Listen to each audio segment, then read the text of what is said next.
কথা হচ্ছে এই এই যে একটা দুর্যোগ দুর্যোগ আছে না, এই যে দুর্যোগ, এই মহামারী, এই কষ্ট, দুর্ভিক্ষ, যা কিছু আছে দুনিয়াতে দুনিয়াতে আমাদের উপর আল্লাহ তাআলা যত বিপদ দেন, এই বিপদগুলো আসে কি কারণে জানেন? এই বিপদগুলো আসে এই জন্য যে, যেটা আল্লাহ তাআলা কোরআনের মধ্যে নিজেই বলছে সূরা রুমের মধ্যে, বিসমিল্লাহির রহমানির রহিম, যাহারাল ফাসাদু ফিল বাররি ওয়াল বাহরি বিমা কাসাবাত আইদিন নাসি লিয়ুযীকাহুম বা'দাল্লাযী আমিলু লাআল্লাহুম ইয়ারজিউন।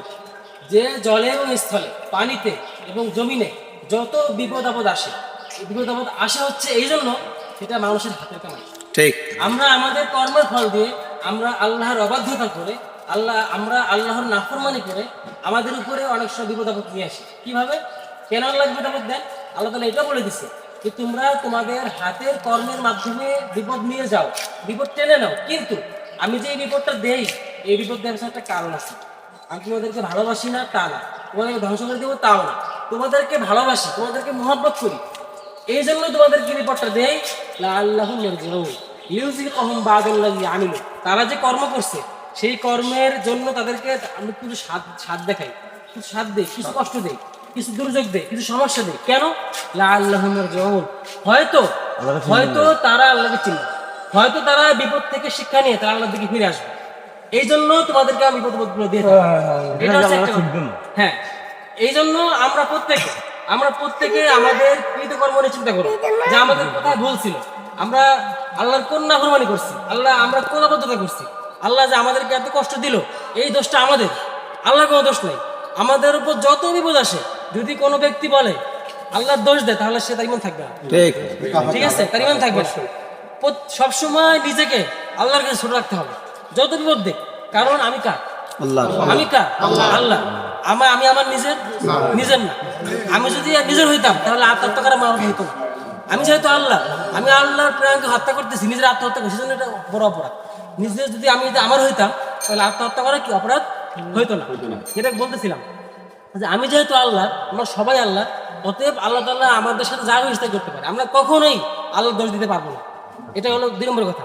3 নম্বর কথা হচ্ছে আমরা এখন থেকে ইস্তেগফার, তারপর আমরা দেখবো আমাদের ভুলগুলো কি কি, ভুলগুলোকে চিহ্নিত করবো, আমাদের সমস্যাগুলো কি কি সেগুলোকে বাছাই করবো। এরপর থেকে ভুলগুলো করবো। মনে থাকবে ইনশাআল্লাহ? মনে থাকবে। এরপরে যেটা আর একটা গুরুত্বপূর্ণ কথা, সেটা হচ্ছে আমরা মুসলমান না? আপনাদেরকে একটা প্রশ্ন করি। আচ্ছা, আপনারা বলেন তো, এই বিশ্বে মুসলমানদের জন্য, মুসলিম ছাড়া বিশ্বে আমাদের বন্ধু আর কেউ আছে? আছে? বিশ্বাস করেন? বিশ্বাস করেন এটা? ভালোভাবে এটা বিশ্বাস করেন? কতটুকু বিশ্বাস করেন? কতটুকু বিশ্বাস করেন? 100%। আচ্ছা, এখন যদি কেউ এসে আপনাদেরকে কেউ বলে তোমাদের অমুক বন্ধু, তোমাদের ভারত তোমাদের বন্ধু, আমেরিকা তোমাদের বন্ধু, ইসরায়েল তোমাদের বন্ধু, ফ্রান্স তোমাদের বন্ধু, ব্রিটেন তোমাদের বন্ধু, অমুক সংগঠন তোমাদের বন্ধু, অমুক এনজিও তোমাদের বন্ধু, এটা কি সত্য? আল্লাহ তাআলা কোরআনের মধ্যে বলছে মুমিনের বন্ধু একমাত্র কে? মুমিনের বন্ধু কে? একমাত্র মুমিন। মুসলমানদের সাহায্য করে একমাত্র কে? আল্লাহ। মুসলমানদের পাশে কে আসবে? মুসলমানরাই আসবে। অন্য কোনো জাতি, অন্য কোনো ধর্ম, অন্য কোনো জাতি, অন্য কোনো সম্প্রদায় মুসলমানের জন্য প্রকৃত বন্ধু না। গেল।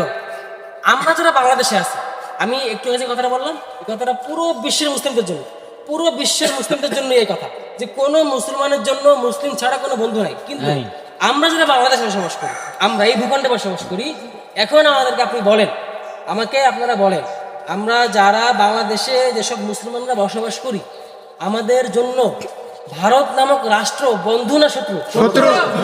কবে থেকে এটা? কবে থেকে? স্বাধীন না, যুগ ধরে।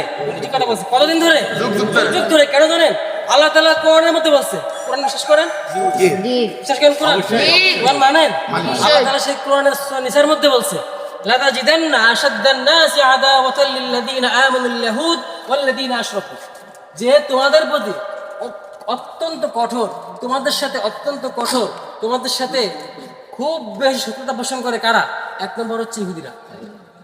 আমাদের মুসলিমদের জন্য পুরো দুনিয়াতে কারা 1 নম্বর শত্রু, কারা 2 নম্বর শত্রু, কারা 3 নম্বর শত্রু, এটাও আল্লাহ তাআলা বলে দিছে। এটাও কি আল্লাহ তাআলা বলে দিছে? সেই কথা আল্লাহ তাআলা ইয়াতে বলতেছে, তোমাদের সাথে সবচেয়ে বেশি শত্রু ভাবাপন্ন, তোমাদের সবচেয়ে বড় শত্রু হচ্ছে ইহুদিরা। এবং এরপরে ওয়াল্লাযীনা আশরাকু, মুশরিক। এরপরে কারা? মুশরিক। মুশরিক মানে হচ্ছে হিন্দুরা, পৌত্তলিক, যারা মূর্তি পূজা করে, যারা কি করে? মূর্তি পূজা করে। অর্থাৎ ভারত নামক রাষ্ট্রের মানুষগুলো হচ্ছে মুশরিক, হিন্দু। এরা আমাদের বন্ধু কখনোই হতে পারে না। কখনোই কি হতে পারে না। এই যে আমাদের উপর দুর্যোগ চাপাই দিছে, আমাদের উপর যে জুলুম চাপাই দিছে, এই যে আমরা এত কষ্ট পাচ্ছি, যদি ওরা আমাদের শত্রু না হতো, ওরা কখন করতো? কখনো করতো? আমরা এই গত কয়েকদিন বিভিন্ন জায়গায় ঘুরতেছি, অনেকেই বলতেছে যে আমরা আধা ঘন্টার ভিতরে আমাদের এক তেলা দু তেলা পানি হয়ে গেছে। কিভাবে সম্ভব বলে?